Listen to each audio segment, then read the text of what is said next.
It's 4th and goal here in the fairway meet zone. Frank's wide open, and it's a touchdown. He told us to let him cook. Well, will you look at this? Frank's flexing on his toes and bringing this crowd to its feet. That's what I call a grill iron victory.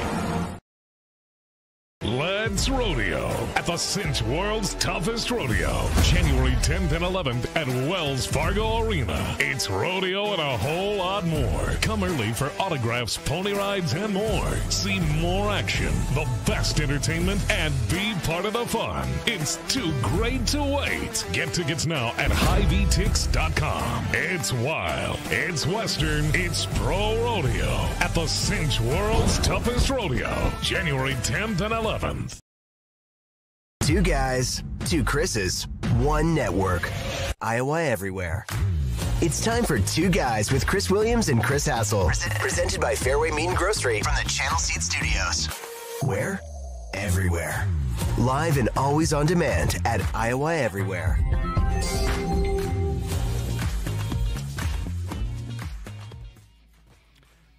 Hello, happy Monday morning. Welcome to Two Guys here on Iowa Everywhere. Chris and Chris with you for the next hour with a splash of Maddie Van Wings. We are presented as always by our friends at Fareway Meat and Grocery.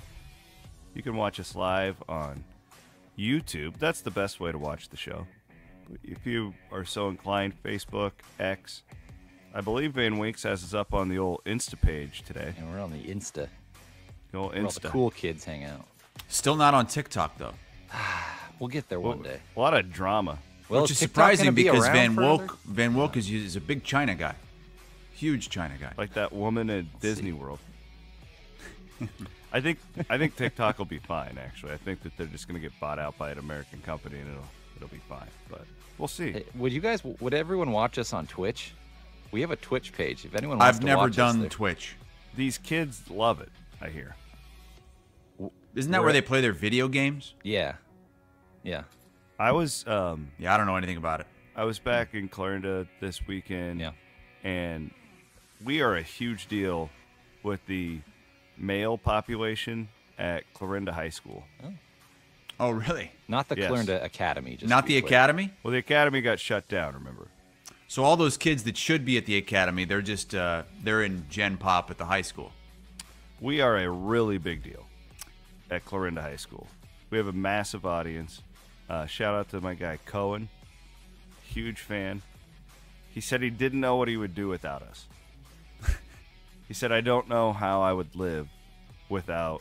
I saw the Snapchat. You sent me Yeah. the Snapchat that he had. Yeah, that's now he's friends with Nolan Groner, right? The, Nolan Groner, the diver. Yeah, part of your tag team Olympic The gold synchronized medalist. diver. I met several show listeners in Peoria, Illinois. Really? Yeah. Bradley fans? Yeah. They were a couple of them. Well, one of them was the SID, Cody, who he grew I'll up be an Iowa damned. State fan and Really? went to Bradley. He was a team manager there, and now the SID did a great job there getting us ready for the game between Bradley and Missouri State. Bradley won. Bradley's the only unbeaten in Missouri Valley. Had a good time over there. Met Bradley, another Bradley fan another former team manager who listens to the program. So yeah, it was good. It was a good time over there. Other than it being just freezing ass cold. Oh, it's bad out right My lips are chapped. Yeah. A lot of chapped going on. My dad came over, and Really? the night before we went out to eat at a place called Jim's Steakhouse. You would have liked it. Old school. Nice. Kind of feels like an old supper club. It's in like the basement of some hotel downtown, and just had a huge steak. Huge. And it was the smallest steak on the menu. It was still like This 16 place- I ounces. know This those looks like a types. place you would Yeah. enjoy. Having. So Yeah. it's funny. So the picture you're showing here from the website is of the dining room. Well, I like eating at the bar, especially if it's just like me and one other person, my dad, my wife. So we went in there, and it was like 5 o'clock. They were just opening. There was hardly anybody in there. And we asked if we could eat at the What bar. time was it again? 5 o'clock. So the early bird special. Early bird. Yeah, because, I mean, I had a game the next day. And Yeah. it's already dark out. I eat earlier the earlier the sun sets. So we go in there, and they have like a coat guy that greets you when you come in. And he like forces the coat off of you. I don't like giving up my coat. I would rather just put it on my chair. And sometimes I'm so cold in the Midwest in the wintertime, I'll wear my coat at dinner. But he demanded our coats, and it was like we asked him if we could go 10 bar ourselves when we asked if we could eat at the bar. He said, "Well, I don't know. I'm going to have to go check with a manager." So he disappears with our coats for like 2 minutes, and so the bar is totally wide open, and there's a bartender back there. So we just walk up there, and we're like, "Is it okay if we eat here?" And the bartender was like, "Oh no, I don't think you can do that. I don't think we're doing that tonight. I think it's going to be pretty busy." But then the coat guy comes back around the corner. He's like, "All good. You good to go. Eat at the bar." I was like, "She just told me we couldn't eat at the bar." I was like, "No, you can eat at the bar." So she goes, and I feel like reluctantly sets like the whole placemats out. You know, they you got to put in your salad, didn't they? Well, she's got that. She sets that up, and then I'm not kidding you. She asked for our food order as we were ordering drinks. She wanted us to order food right away, yeah. And she kept coming back her whole night. every 3 minutes. "Are you ready to order?" No. We were there for 4 hours. We didn't order our main course for like 90 minutes. We just hung out, talked. Which is, you did them a favor by wanting to sit at the bar.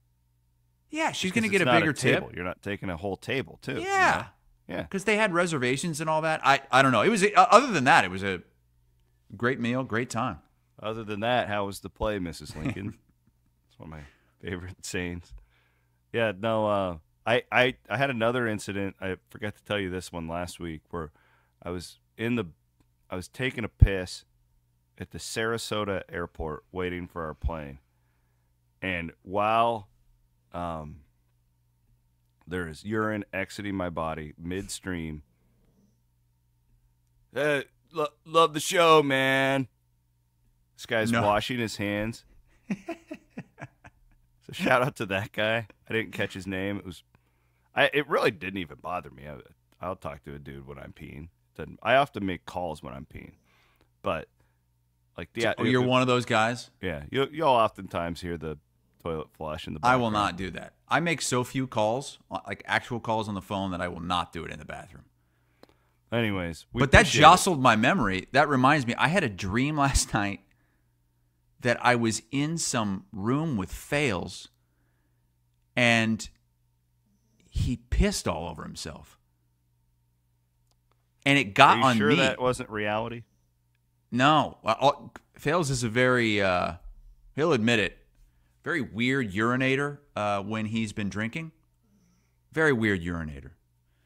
Why? What do you mean by weird? Like that?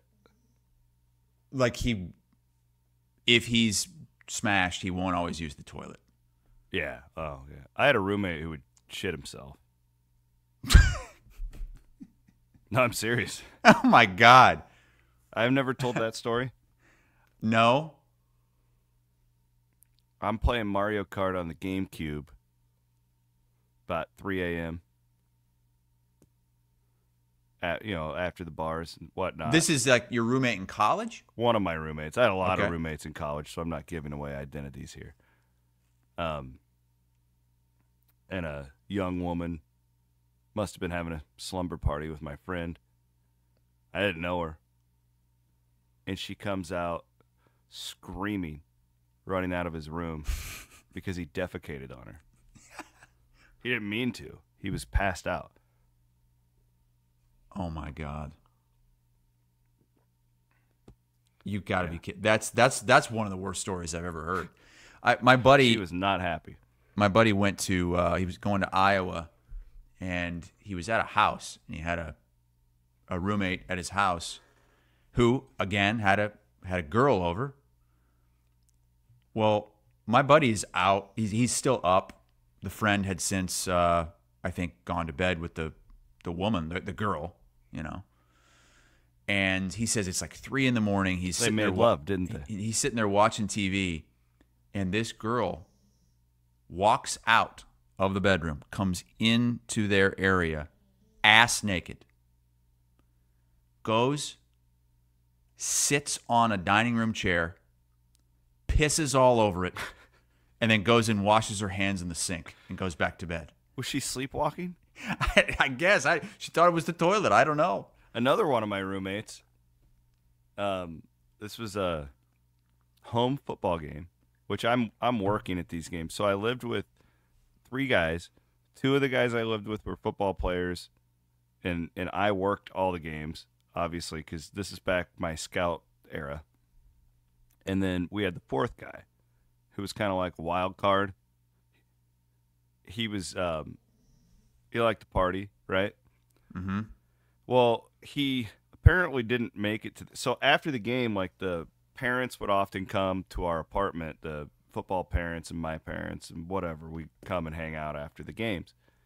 Come back, and he had this charcoal grill in the back of his truck that he just didn't put out. So he had made the unfortunate decision to drink and drive from the tailgate. He didn't even go to the game. The grill is like smoking in the back of his truck. And we all walk in after the game, and he had pissed in our closet. Like right when you walk in, there's like a coat closet. He thought it was the bathroom, just pissed all over it. Our parents are there. Just a total disaster. I don't know what he got into. So we have a near fire. Oh, my God. One of the dads had to put out the fire in the back of his truck. Now, was this the guy that glued the Oreos to his pubes?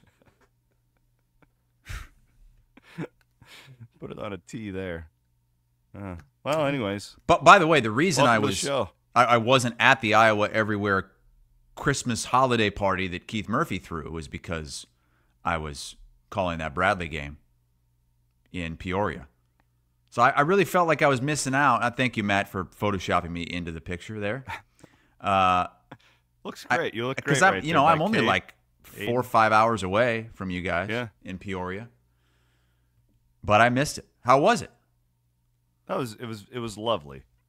It was lovely. Did Fails have to make other people cocktails? Fails brought, this is funny. Fails brought these like handmade cocktails in like mason It jars. was purified old-fashioned. Oh, yes. He was telling me about that he was making that so that he wouldn't have to, because he's such a great bartender. He always gets caught stuck making drinks for people like Van Winks, like that one night in his basement. Well, it was a big controversy because Fails walks in. I believe it was me, Murphy, Liebel, Van Winks at the bar at this time. Fails walks in with his fancy mason jars, and he immediately like goes the other direction so Van Winks can't see him. Van Winks just goes right up to him and grabs it. Oh, what's this? Oh, Yeah, I'm sure he did. I wanted to smell it. What is this? And Matt, like, because where I'm from, you don't open a mason jar because it then you're ruining it. Like, you don't want air to get to it. Matt just opens them all up and starts smelling them. Oh, Matt, you got a lot of my dad in you. He said he put cinnamon in it, so I wanted to get a whiff of that. It was good. It was really good. Yeah, but we were concerned that Matt would just drink it all. Yeah, I had to be Yeah. careful. I had a little pour. Yeah, just Getting a lot of comments about 𝗙cie in the picture. Pull that big picture back up. I didn't know. Where is he? What is he doing? He Why looks is he like back a little there like person. that? He looks like he's 5'5", and he's what is 𝗙cie? 6 feet? 5'11"? 6 feet? That is it. What the hell is he doing? I don't know. Because Is he's this another taller one of than his Aiden, bits? and he- Is he yeah. playing that damn ukulele that he plays on his show? Poor Ken's. I mean, Overthinking today at noon. I can't get past the first 30 seconds of the show because he's playing that goddamn ukulele. I thought that was like a one-time thing. Is that going to happen every week? He's doing it every show. I think Keith pulled him aside. About the ukulele. and took that ukulele and shoved it right up his ass. Because that needs to stop. We are presented by Fareway Meat and Grocery. We are in the Channel Seed Studios. I hope that Tim's in Peoria, what was it, Tim's? Jim's Steakhouse. Hope they're buying their meat at Fareway. It was a good piece of meat. There's a decent chance in Peoria that they purchased that meat from a local Fareway. It's possible.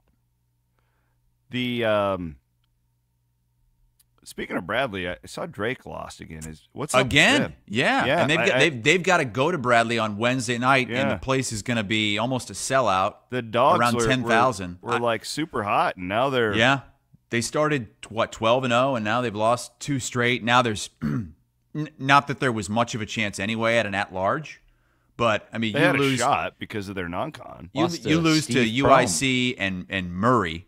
Oof.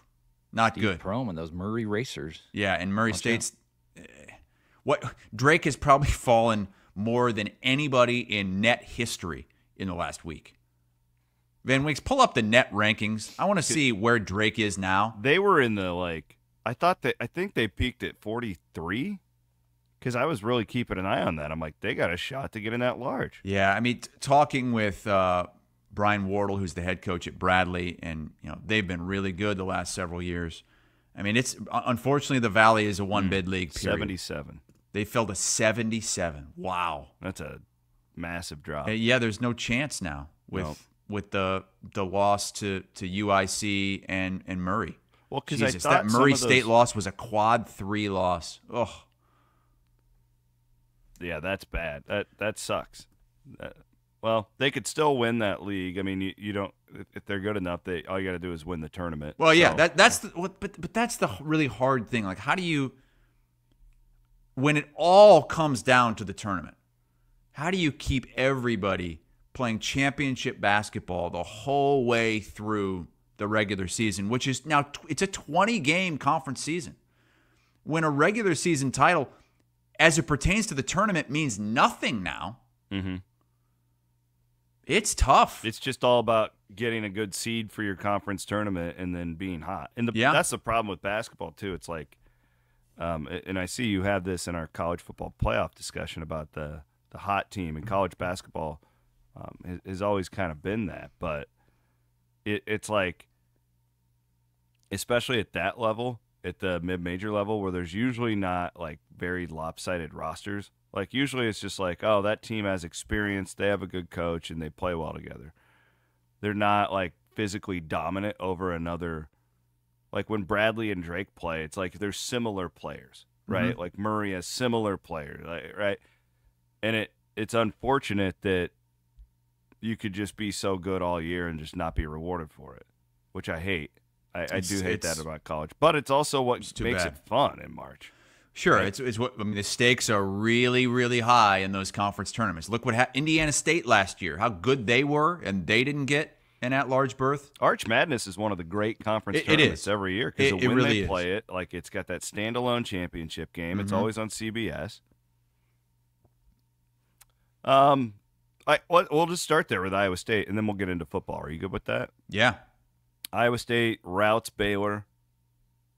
Top 25 Baylor team, didn't really ever flinch. You never thought that Baylor had a chance to win that game. Thanks for the photos there, Matt. Those uniforms might be the best uniforms Iowa State has in its entire athletics arsenal right now. Now, are they wearing those every home game now? No, I asked about that. They're just – I was told they are in the rotation. So they still have what are their main white ones? I guess the ones they used to wear that are more. Yeah, I'll let Maddie pull those up. New school and say Cyclones on them. Correct. Yeah. Anyways, I just really impressed with them. Right, it's hard to find a weakness with Iowa State right now because of just how you really if you look at their resume, it's like you're a couple free throws away from beating Auburn, right? Like. Mm-hmm. Who's the number one team in the country? There's your uniform right there. Okay, yeah. Well, the one thing they haven't done yet is beat a really good team on the road. Which, yeah, they're going to have plenty of opportunities moving forward. And I don't know if Texas Tech fits that bill next weekend. I think I'm going to do this. Do you think I should do this? I've been doing this a long time, this Iowa State thing. I think I'm going to travel and cover the Arizona, Kansas, and Houston road games, all 3 of them this year. Go for it. I mean, this is the year to do that, right? Well, yeah. And those are marquee, badass games, awesome environments. Like, I think I'm putting the chips in. I think I'm doing it this year. You're ever going to do it.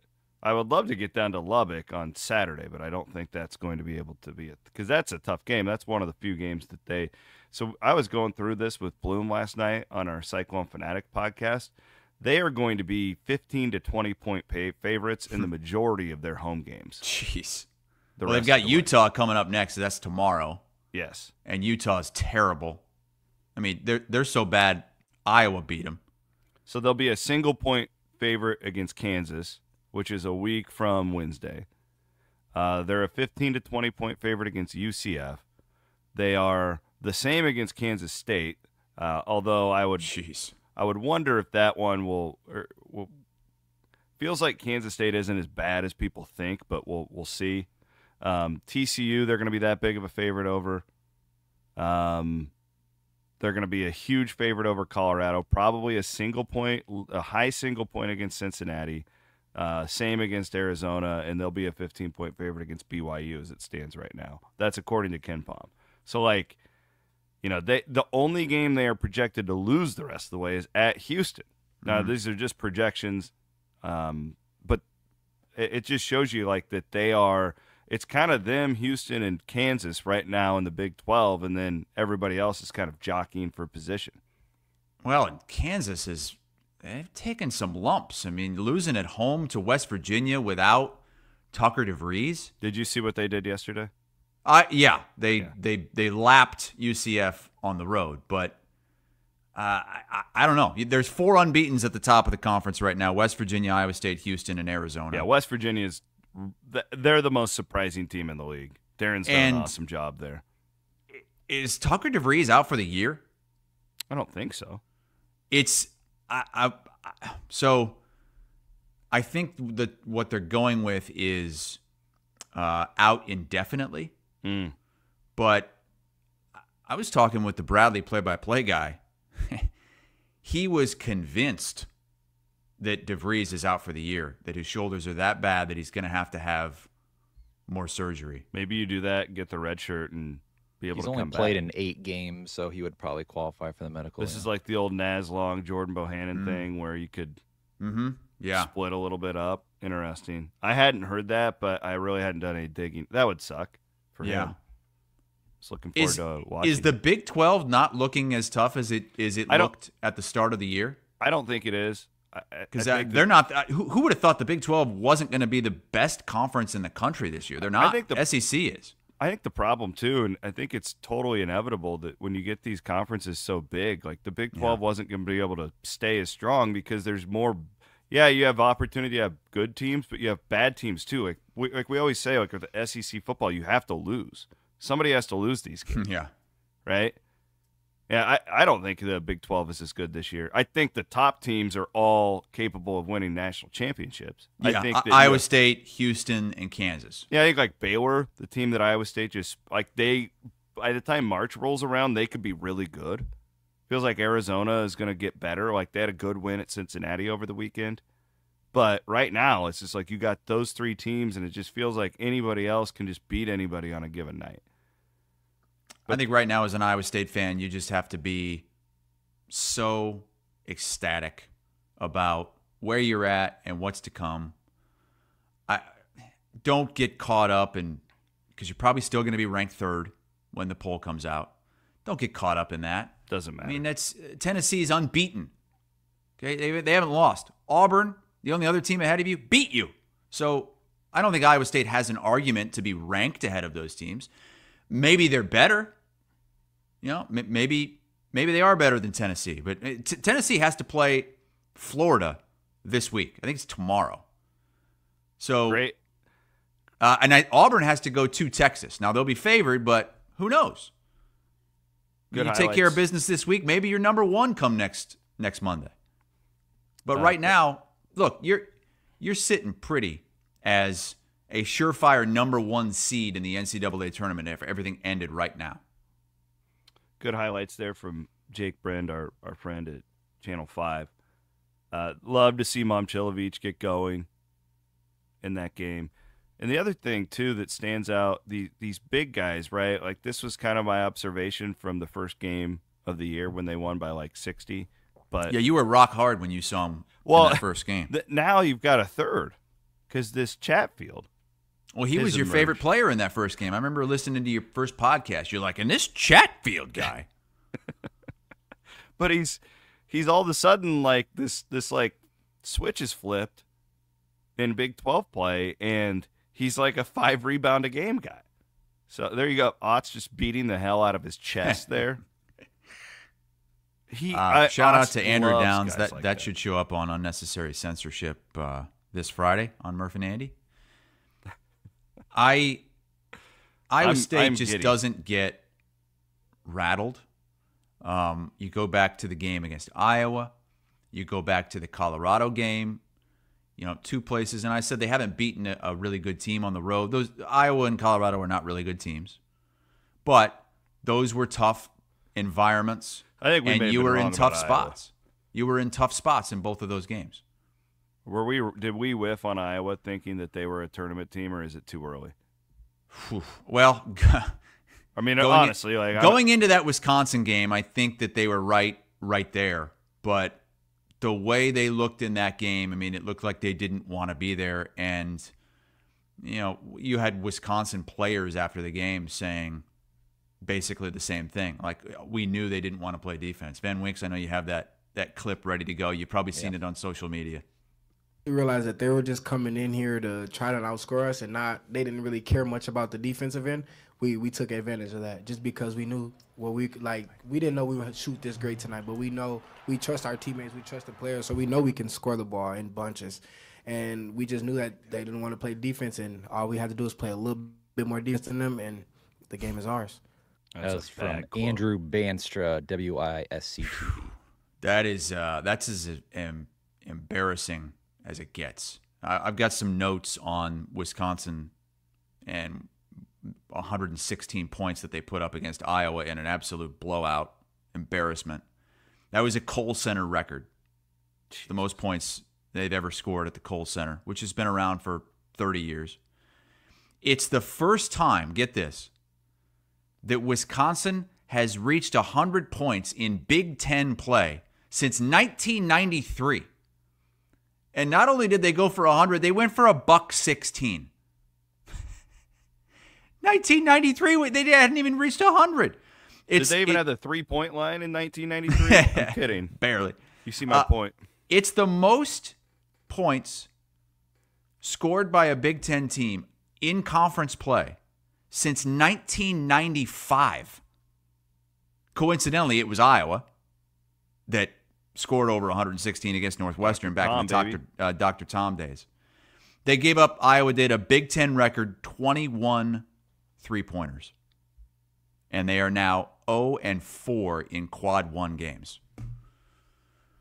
I've sat in enough of these team meetings, like shoot-around tape, game plans and stuff like that, to know that who was the young man for Wisconsin who made that quote? Well, whoever it was. That's not the first time he's heard that, is my point. My point is, right. Well, yeah, I'm sure they were preaching it the entire week. Like, look, guys, scouting Iowa, they are saying these guys will quit and not play. I guarantee you, that's where that came from, and that's why it's such a bad quote. That's a bad quote for Fran.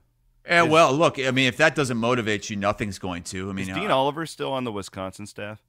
I was last year. I don't know if he still is. Like Dean Oliver. I'm not ready to say they're not going to make the tournament. There's no chance of that because I think they're going to pick some teams off at home. I think so too. That was a damning performance. I mean, the line was 6 points. Wisconsin was 0-2 in Big Ten play. Did you watch that whole game? No. That was when we were at the Jim Steakhouse, so I had it on my phone checking in. So I was getting ready for the Iowa Everywhere holiday bash. And I had it on, and Iowa was winning by I want to say 8. They're up by 6 or whatever. It's right at the start of the game. I'm not kidding you. I went and changed my clothes, and I came back and they were down 10. When that game turned, it turned in a hurry, and it was done. It was 𝗀𝗏𝗶𝗶, by the way, who said we knew they just didn't want to play defense. That's the problem with Iowa, especially on the road. It can turn in a hurry. It can get away from you in a hurry, and your only chance is to just score with them and hope that they miss some shots. And in this game, they weren't missing. I saw Trent Condon, who does the On 3 podcast. He put something on social, I think it was yesterday, talking about Fran and his sideline demeanor and how different it is, the coach he is now compared to when he got to Iowa, how fiery he used to be. I remember there was a game at Wisconsin. He just went absolutely ballistic. But just kind of standing there with his hands in his pockets as that happens, where is the emotion? Has he checked out? He's got, Patrick transfers to Butler. His youngest son's going to Butler. His oldest son, Connor, is an assistant at Butler. Where's his energy right now? Does he really want to be in Iowa City? I was with Downs, obviously, on Friday night, who's maybe the biggest Iowa basketball fan I still know. Yeah. And he made a great, he wasn't even trying to make a point, but it was a really good point. He's like, oh, shocking, the Iowa basketball team is playing horrible defense tonight. And what he was saying, it doesn't matter the players. It doesn't matter the personnel that year. It doesn't matter what it's just who they are. You can go and recruit defensive guys, and they're always. I just wonder. I don't know. I've seen Otzelberger's practices, and you do defense first every day. Mm-hmm. And not that it doesn't have to be that way. There's all these different styles, and I get it. I'm not saying that Iowa has to do it that way. It's just you just wonder how much they actually even do it on a daily basis. I love whenever there's a game like this, the thing starts circling social media again of and Van Winks has it right on point. It's like an old DVD or cassette tape, and it's Fran McCaffrey, building a championship defense. Who is that? And it's got a picture of some big Iowa oaf from 15 years ago. I don't even remember that guy's name, but he's big, 6'11", 7-footer on one of those early McCaffrey teams. I see Eric May in the background. But Iowa wasn't a bad defensive team when McCaffrey took over. They had some guys. I remember Milsan Basabi was a good defender. Woodbury could have been a good defender at times. But over these last 8, 9, 10 seasons, it's gone the other way. And I think Andrew Brahmer, yes, there he is. Forgot about him. Oh, what a lockdown defender he was. Who's the guy who there was a near fight at Cooney's about, will this guy be in the NBA? That was Aaron White. Yeah. Well, I fought with TJ about. I remember TJ saying he wasn't going to be an NBA player, and I was on the other side that he would. Yeah, you were the guy. He was drafted. He got drafted, but he decided. I think he knew, okay, what I'm probably going to end up at best being a two-way G League NBA guy, go to Europe, have a good career, make a lot more money. So did you read about the JUCO thing and Curtis Jones potentially getting to come back next year? Have you seen this new thing about the JUCOs? Well, that's what the coaches were talking about that this week. They have some guys on their team that might get 2 more years of eligibility after this when they thought they were done. Well, what's interesting about the Jones thing, I don't think he'll get it because of like a COVID year, and there's all these weird things in his case. Mm-hmm. But the fascinating thing now is that most of these guys can make more money in college, Right. than they can going and doing what you're talking about. Like, oh, I got drafted, but I'm going to go to Europe because I can make, $250,000 without income tax and just do that. Well, there are a lot of these guys now who, when they go to Europe, it's like, oh, I'm going to get $45K. Well, now they're making $100 at, a high major or whatever it is. So a lot of these guys so that it actually kind of sucks for like a Bradley, because I would assume those would be the types of guys who the high majors would swoop in and offer. And now you've got, I saw last week, Doug Gottlieb at Phoenix just grabbed this guy off of a professional basketball team in Europe to come over to the States. He's like 24, and he has 4 years of eligibility, and he can play right away. He's at UW Green Bay. Oh, yeah, Green Bay. They are the Phoenix. The Phoenix. Yeah. Yes. Yeah, Green Bay, Phoenix. Confusing. Yeah. I thought about making the correction, Matt, just for the audience who didn't understand that, but I knew where Chris was. Well, thank you for Doug Gottlieb is the head coach of the Green Bay Phoenix, and so now you can go out. You can get these guys who've been playing professional basketball in Europe for years, are grown ass men, and they could come in as freshmen and play right away for 4 years. That's something to watch moving forward. Yeah, absolutely. Absolutely it is. I like this, like, the toes. Like, we're kind of dipping our toes in this new thing in college. I love this. Like, it makes college basketball better when, like, 𝗀𝗃𝗏𝗏 is sticking around and, like, Baycott. And, like, I'm thinking, you remember that North Carolina team had all those guys that were, like, super hot? And it's like they normally would have gone pro. Mm-hmm. Yep. Been like a fringe second-round pick or whatever. But no, we're going to stick it out. It's that sort of thing I think is good for everybody. It's good for the player. Yeah. And it's good for the team, and it's Horrible good for the college G League. basketball. Because you can be a star in college basketball and be nothing in the NBA. I mean, most of them are. You can be a star in college basketball and not even make a team in the NBA. But to have the opportunity to stay and make a lot of money, can be a good thing.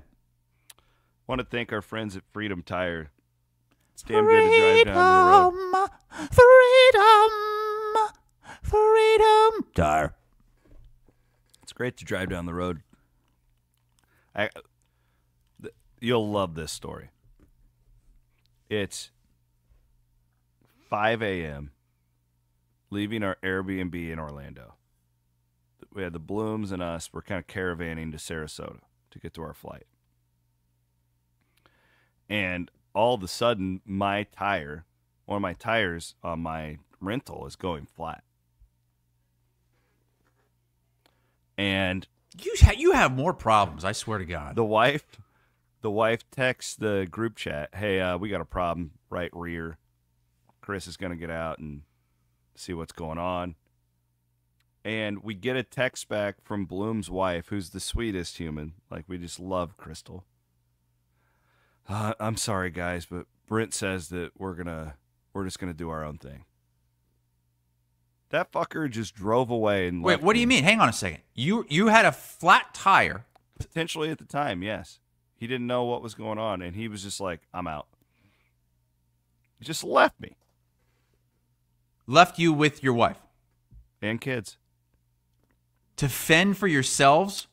Yeah, in this really bad neighborhood in Orlando. Like, just drove out. Man, you got to get some better friends. Would you have done that to me? I don't think so. I really don't. Would you have helped me change the tire, or would you have just called? I have changed tires before. It's been a long time. In fact, the last time I changed a tire was in the snow in Iowa. Ugh, that's a bad back feeling. like 20 years ago. I was driving back from Clarendon this weekend, and it was freezing ass cold, as you well know. You're in the Midwest, and I saw a group of guys. I honestly, if I would have stopped them, if I would have stopped and helped, if it was just one dude. There was like 4 of them, and they were changing a tire on this like Suburban, and those poor bastards. Do you have AAA? I have OnStar, but I didn't have time. I had to take care of business in Florida, because I had to get to that flight. Sure. Regardless, it's nice driving around knowing Florida you don't have has- to worry about that with our friends at Freedom Tire. Sure. Thank you, Freedom Tire. Do you see this too? They do Freedom. a Tesla tire installation or repair. That's cool. I saw that. That's Yeah. that's cool. That's a big deal. These EVs are everywhere now. They're Yeah. really popping up here. We're always 50% about of the 10 cars years in- behind everybody else. California are EVs. Of course they are. But they hate Elon Musk, and they're driving his car. Good Van Woke. I got a nice package in the mail. Yeah, tell me about this. I'm very intrigued by this. Blood round. That is Please. a good beer. You tried I've it? got- really, really like that beer. I have not tried it yet. The Blood Round Wheat Ale from It is good. Westo. So I got this nice note. Chris, hope your holidays were good. Cheers to all sports across our great state. Enjoy the beer. Matt and the whole Westo team. He sent this despite the fact that I absolutely shit all over the Blood Round beer name when they announced it back in the day here on Iowa Everywhere. I thought that was the worst name. Of course, I didn't know Blood Round actually is a thing in wrestling, and it's the wrestling beer. But yeah, I remember you were very rude. so I rip them, but a couple days later, I get a text from Adam Amin, who is a big time national he's like- play-by-play guy for Fox, and he calls Bulls games. And he said that's his best friend in 𝗀𝗏𝗏𝗏, who has the Westo and the beer, and big fan of the pod. And despite the fact that you shit all over the name, he wants to send you a few, see what you think. And he sent me a bunch of other stuff too, a T-shirt or it's a long sleeve shirt. They have great gear. Blood Round. Yeah. That is a good beer. Tell me what you think of it. After Yeah, you have it. I'm gonna try that this weekend. I couldn't get over the fact that there was blood in the name. I've been jaded. We grew up in the time where Magic Johnson comes out, says he's got HIV, and they're out there. Anytime anybody gets a cut on the basketball court, they're out there treating it like if you touch it, you're gonna die. So I just I appreciate Matt and the gang up there for sending me a package. There's some great stories. Adam Amin, former Iowa broadcaster. Yeah, I think that's where he met him. Spirit Lake, I think. Yep. Some really Up good there. comments. And that's what? Hassel would make his wife change the tire. Cole says, "We will leave you on the side of the road." Yes. Well, the one of the first things that Williams told me when we started the podcast and we would hang out at times around Bloom, and there was one time Bloom totally ghosted us, and I was really surprised by it because I didn't think that was his character. And Williams is like, "Oh no, that's he goes you can never rely on Brent Bloom ever. You can't do it. He won't show up. He won't help you." He's Really? consistent. I appreciate that. Iowa Meat Sweat says Hassel would film CW and laugh, but not drive away. So Hassel would just stand there telling Williams what he was doing wrong, changing the tire. Says Herky the cat. I had a horrible experience, and I spoke about it on our show. I think it was around a year ago. I was in the express lane of Interstate 95, which is there's 2 express lanes and there's 4 interstate lanes to the right, and I get a flat tire in the express lane, and there's really not a shoulder. Yeah, that's a bad situation. And my so friend. it's tough. So Yeah. I go over into the You're left shoulder. knocking on death's door. But when that they've happens. got this thing down here in Florida, despite the fact that we have no state income tax. They've got this thing, it's called like the Road Rangers. And there's these people, they've got this truck, and they drive up and down the interstates, and you call in, and you can ask them to come change your tire for free on the side of the. Wow, This for guy, free? this guy came up risked his life. It's just it's somehow paid for. I don't know. Oh, so they get paid like by the state or something. I guess, even though there's no state income tax. And he comes up, and because it's on the side of the car that's right next to the roadway. It's on the right side of the car, and I'm on the left shoulder, and there's not much room at all. And the guy's like, "This is really dangerous, but I'm gonna try to get this done as fast as I can." And that guy changed the tire in 5 minutes, and I was so thankful for what he did because I was in a bad spot and I was scared. Like the cars were zooming by 95 miles an hour. Drive a lot faster here than they do in Iowa. Because you got tourists, you got old people, and then you got a bunch of city people. It's a bad spot to be driving. Honestly, it's a terrible combination. Well, I was very thankful. I tipped that son of a bitch $100. I grabbed $100 right out of my wallet and gave it to him. And I don't know what I would have done. Let's do our Kelderman Manufacturing bigger, better, bolder. Bigger, better, bolder. Built by Kelderman Manufacturing. I'll start today. My team didn't win last night. It was a tough night in Detroit. And by the way, I was on record before the game. I thought that whoever won that game would go to the Super Bowl. So congrats to the Lions going to the Super Bowl. My team shit the bed. Freaking kicking the ball out of bounds. Just a terrible, terrible performance. Sam Darnold what is your bigger, bolder, better then? But this one is a big picture because he's an Iowa boy. Andrew Van Ginkel. This guy, he played at Wisconsin for 1 year, but he was not Rock Valley, Iowa. He just made his first Pro Bowl in his NFL career for the Vikings this year. He had a huge hit in the first quarter, but a guy, because he didn't go to Iowa or Iowa State, he went to South Dakota for the beginning of his college career, plays 1 year. I think it was 1 year at Wisconsin. Kind of just forgotten about. I didn't even know, Chris, he's on my favorite team, and it was like week 5 where I figured out that he was an Iowa kid. So I give him some love. Andrew Van Ginkel, Dutch brother. Yeah. And he's had a hell of a year for the Vikings. He's going to make a lot of money in the offseason. Van Winks, what's yours? I got to give a shout out to my boys. They hooked me up over the weekend. I don't know if you see it behind me. Jesus Christ. Williams and Liebel. This amazing Brock Purdy jersey. Signed and framed Purdy jersey. You already had that jersey, right? Well, I had the jersey, but it wasn't signed and framed like that. This is incredible. Yeah. Williams and Liebel. Oh, my gosh. No way. Yeah. This is a joke. They came through for your boy. This has to be a joke. This is the ultimate bigger, better, bolder. And some people are saying, oh, this should be the end of bigger, better, bolder for Purdy with Van Winks.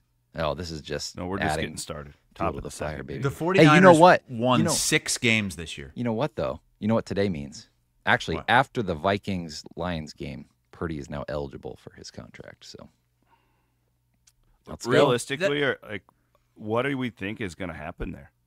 I think they're going to have to pay him. They'll pay him. He wants to stay, and they want to keep him. So I don't think he's going to get like that poor guy, though. He's going to be 55, so heavily 60 everything million, he does. I mean, everything in his career has been scrutinized, though. Like even when he's winning, and then anytime he has a bad throw, it's on a microscope. Wait, so is this is a real thing? I thought you photoshopped that. No, we this gave it is to real. him as a gift. He's the MVP. What? You guys, what is this? Make a wish for Van Winks? Why is he getting this? It was a Christmas party for Iowa everywhere. Williams at the party said, we have something very special for Van Winks. And Liebel walks out the door and opens the front door. I thought it was a stripper or something. My wife's there, but no, it was the Purdy jersey. John and I talked. It was a lot. We had a lot of work to do with Keith and Andy coming on, right? Our company just grew overnight. And John and I talked a couple months ago that we wanted to do something special for Matt with all the extra hours he had put in and all the time he had put in that he wasn't always necessarily getting paid for. And I seriously thought that this was photoshopped and that wasn't real. No, that's a real thing. Yeah. So Matt, I told Matt, like, hang that right above your bed. Yeah, it'll be behind me right there for the show. The whole tell time. Mallory I'm redecorating the bedroom. Just right there. Gonna go to bed and just like see on the ceiling. Brock Purdy. Yeah. And then you could actually get some nice like canvases of Purdy like smiling. You know, that beautiful. You can get like his Ariat ad. I bet Jacqueline's got some nice close-up photos from his Iowa State days. Yeah, too. like that little grin that Brock has.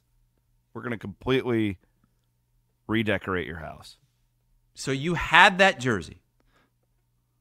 Yeah, I have the No, same Williams jersey. and Liebel No, knew that you what? That's not the jersey Matt. So Matt now has 2 Purdy jerseys. And it's authenticated. My Signature. mind is blown. My mind is blown. Maybe It's next year you beautiful. could win the MVP award. Yeah. I mean, Williams didn't even get me a present for my 40th birthday. Well, you're gonna get one, but I can't talk out loud about it. There's stuff happening. Okay, so just everybody needs to calm down. You'll see it in a year, like the meat box. Yeah, right. Well, I'm going to go ahead. I'm going to give it to Larry Eustachy. Yeah, good one. Love that.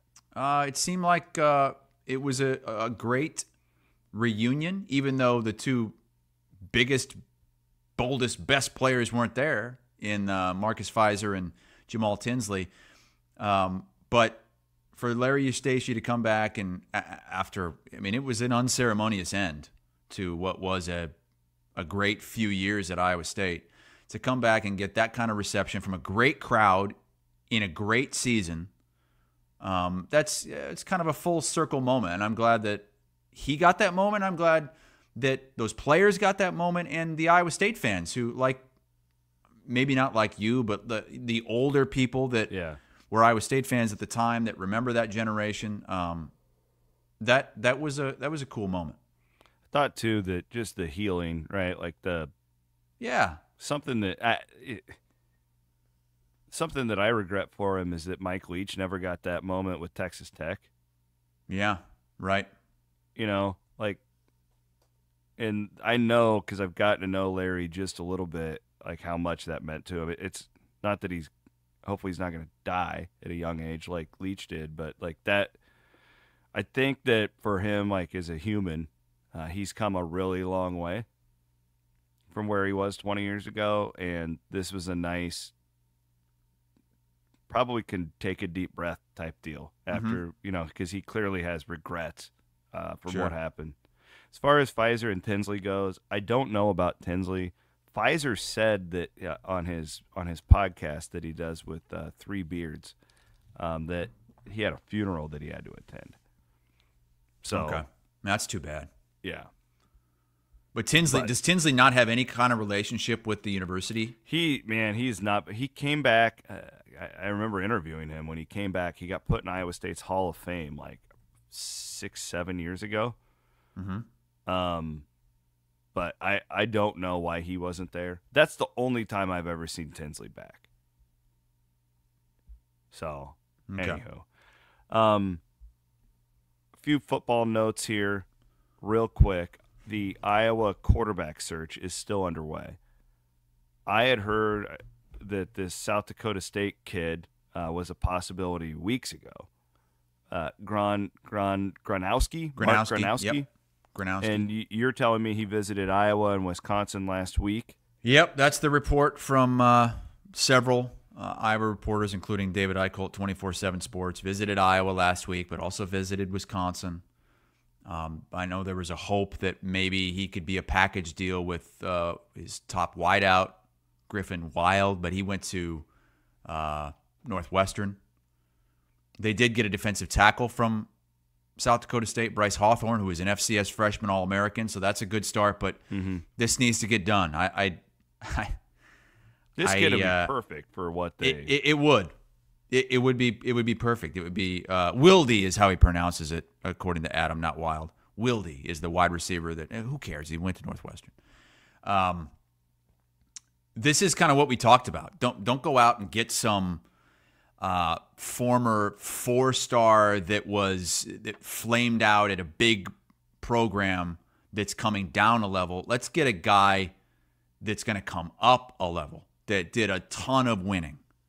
And he can run, too. Like, he's not just a pocket passer. This is a guy who scored dozens of touchdowns with his feet over the years. So a lot of Iowa fans holding their breath. I think a lot of Iowa fans were hoping it was going to happen over the weekend, and it didn't. Projected starter on day one, right? Oh, God, yes. Yeah, okay. That's what I thought.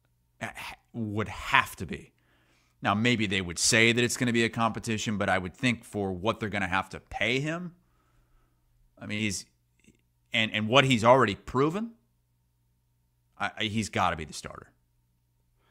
All right, so you got that. These other football nuts. So we don't have college football playoff games until Thursday and Friday this week. Yeah, so we'll have more time to talk about these games on our Thursday show. Yes, we'll preview those. So on Thursday night, it is the Penn State Notre Dame game. That's at the Orange Bowl in Miami. And on Friday night, it's probably the more interesting game, I would think. Texas and Ohio State in the Cotton Bowl, Arlington, Texas in the other semifinal. I've seen some people say that Chip Patterson was one of them, who I really respect, hosted the Cover 3 podcast, co-worker at CBS Sports HQ. He doesn't like the way this thing is shaped up with the new playoff. He thinks that we are going to be rewarding the hottest team in the country and not the team that had the best season in the country. And I think it's referencing Ohio State. Now they're hot. And Oregon, the only unbeaten team in the regular season. I don't know. Is that a bad thing? Every other sport does that. Right. And maybe you want college football to be different. Maybe if you're a traditionalist, maybe you do feel that it should be more about what you did in the regular season than what you did in the playoff. But I think this isn't necessarily a bad thing. That Ohio State, even though they lost a heartbreaker at Oregon early on in the season and somehow lost to Michigan, they're getting a chance to prove that maybe they are still the best team in the country. Yeah, that is a good point he makes. One of the things I didn't like about the former playoff, I kind of like that they're playing every week because I like the aspect of some teams are banged up, right? That you're kind of like they're not taking an entire month off. Yeah. I don't know. That's been a problem that I've had with college football for forever. I mean, it goes back for me to the 2002 Orange Bowl with Iowa. I mean, they were one of the best, hottest teams in the country when they were rolling teams in the Big Ten, but they didn't play for a month and a half. Mm-hmm. They finished up in mid-November and then didn't play until New Year's against USC. And I'm not saying that I'm not making an excuse, but it's just way too long without playing football. And you're right. You should be playing like the NFL. I'd get rid of the week off between the Championship Sunday and the Super Bowl. They tried that. I wish they would have stuck with it. But football should be played every week. Well, and do you see my point, too? Because it's like, I'm okay if it's the hot team, I guess, in the sense of this is why, like in college football, you see so many FCS upsets in week one because everybody's at full strength. They're at full strength, too, right? And they've been able to scout you. This is why the SEC teams schedule those games in November because those teams have had 9 games and they're already at 65 scholarships or whatever. They're at a huge scholarship disadvantage, and they're beaten up too, and you can usually just steamroll them because they don't have any depth. And I like the aspect of the college football playoff now where you're playing week to week, and it's not just – to me, that's like more realistic of a team. Like sometimes the best team is the deepest team, right? Like some team – I don't necessarily want Bama from 5 years ago to just be able to – be at 100%. Now, you could make the argument that I want to see all these teams at their best, but I don't know if they are at their best when it's not natural to take a month off. Right. Yeah, that's not football. Football is all about playing at 80%. I mean, most of these guys are at 80%. I don't know the answer, but we should move this playoff up in another week somehow. Maybe you start it. No, to take that first like Saturday when those like shitty bowl games happen, like it's the New Mexico. We should play the playoff, like start it then. Well, you do have that week where the only thing going on is the Army-Navy game. Yeah, I don't know. Do you move Army-Navy? I just think January 20th. I don't really care about Army-Navy, so I would be fine with starting the playoff then. Is January 20th? I think that college football will be better off to get it moved up just a little bit, so you're not just going toe to toe with the NFL playoffs. The problem is it's only going to get bigger. Like, you're right. They're not going to go smaller than 12. They're if they do go bigger, get rid of the byes altogether.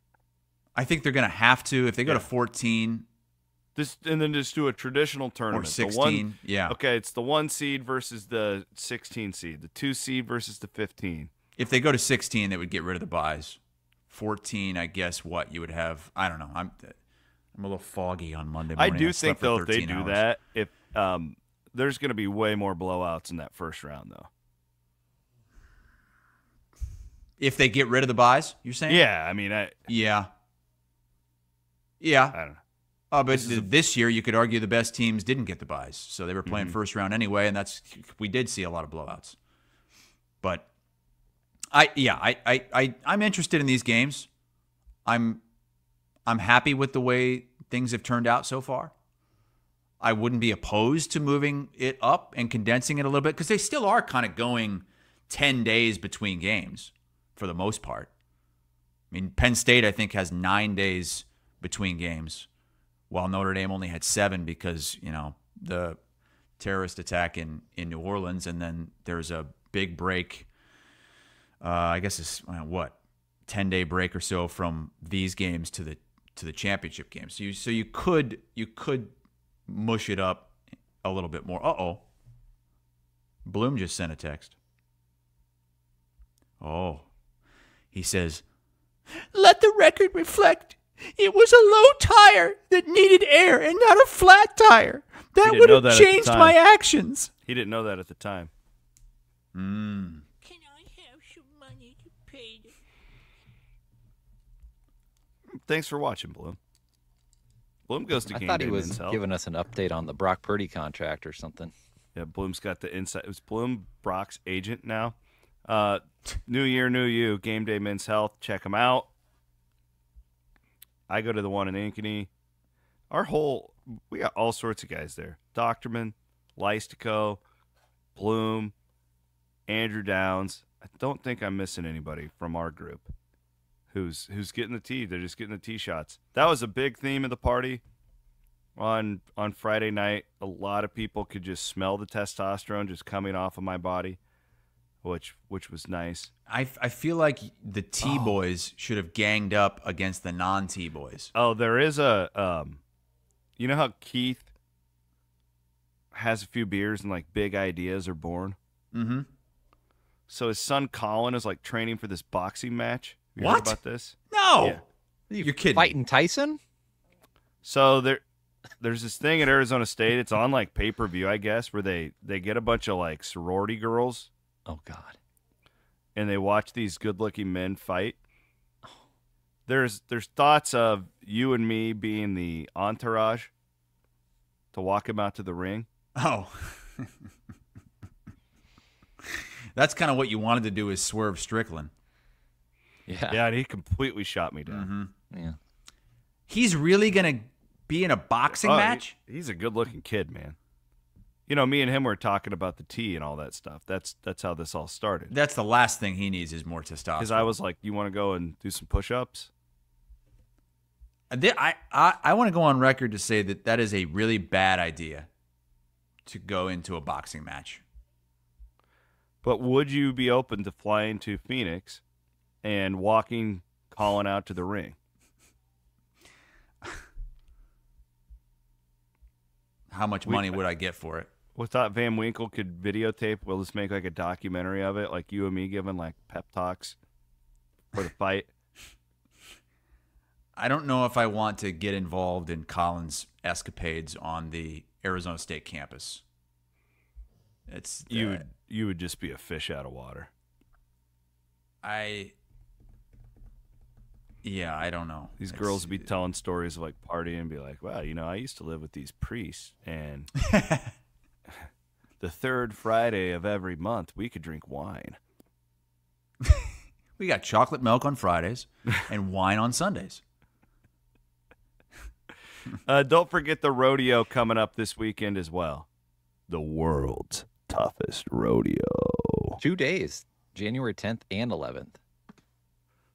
That'll be pretty sweet. I've been to that before. Now, I think I that's might a hell take of a time. Isley down on Saturday. That's a hell of a time, man. You should. Yeah. My kids love going to the rodeo. And you can, I think there's an option too. You can go early and pet the ponies and. Oh yeah, you got to go ride. Put those girls on that. Should have been a cowboy. If you need a cowboy hat, I got plenty. You can borrow them. I watched the latest episode of Landman last night. Is that worth starting? Because that's next on my queue to start. Yeah, I mean, I think it's a good watch. There's a really weird dynamic between Billy Bob Thornton, who's the dad and the main character, and his ex-wife and his daughter. It's really bizarre to me. I don't. There's some scenes. It's really weird. Like she, in the most famous scene, this girl's supposed to be 17 years old. Okay. And he's like, "Honey, you aren't having sex, are you?"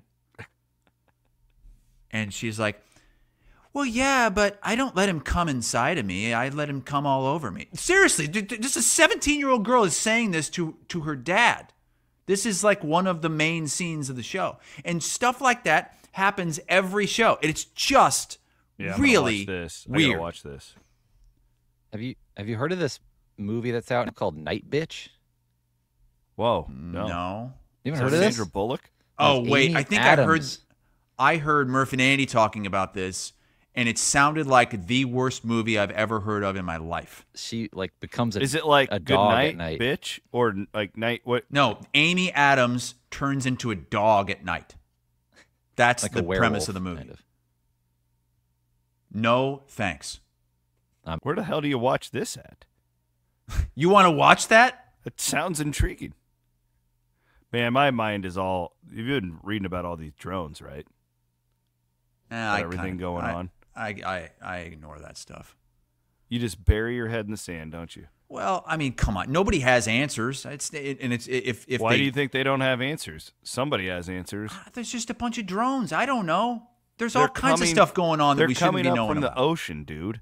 They're coming up from the ocean. What do you mean? Yes. They're coming out of the ocean. They're ascending.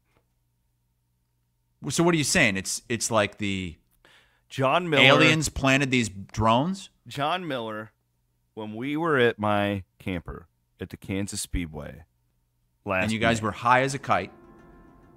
John Miller came up with the idea, and it's brilliant. He thinks aliens are underwater. Isn't that from a movie? Isn't there a movie from the last 10, 20 years where all the aliens are underground and they've been underground for thousands of years and they come up and kill everybody? Isn't that just a premise from... We have explored... What's that Tom Cruise movie with Dakota Fanning? I feel like that was the premise for that movie. She's that creepy little girl, right? Creepy? I don't know if she's creepy. Aliens? Huh? Or no, what was the M. Night Shyamalan movie? Is that what you're talking about? Signs? Yeah, that was a different movie. Signs was a different movie. This was... That was Mel Gibson. Yeah. So, I watched Signs. War of the Worlds. Thank you, Kyle and Mike. War of the Worlds. Oh, yeah, I've seen that movie. And she just screams the entire movie because it's just like one she's alien that creepy coming up little out of the girl. ground after That's another. why, yeah. Miller is convinced, and if you think about it, the human race has explored outer space more than we have under the ocean, in the ocean. I mean, it's so vast. Yeah. I mean, they probably are down there if we think about it. You say more likely than not the aliens are under the ocean. I won't say I'm 100% convinced. I don't know about that, but I am pretty sure these drones are, because if it was China or Russia or whatever, we would know about it. How do you know we don't know about it? How do you know that the government doesn't know exactly what's going on? I think the government has been lying to us about extraterrestrials for a really long time. Why is our font different now on these comments? Oh, we can change our font now. You can change it. Yeah, Matt's going a little more a little edgy, modern vibe. Like that? Ooh, that's weird. Ooh. Oh, yeah, you can't do cursive anymore because they don't teach the kids. Did you know that? Well, you probably do because you have kids. They don't teach kids cursive writing anymore. Well, nobody writes anymore. You just type everything. That's weird. Well, you got to know how to sign your name. You know, that was a big problem with voting this time around. Yeah, these kids, they didn't know how to sign their names. They didn't know how to sign their own damn names. God. All right, we got to get you to work. Yeah. Thank you for the show, gentlemen. This was fun. Maddie Van Winks, Maddie Van MVP. I can't believe that that's real. I seriously thought that that was a joke post last night from Van Winks.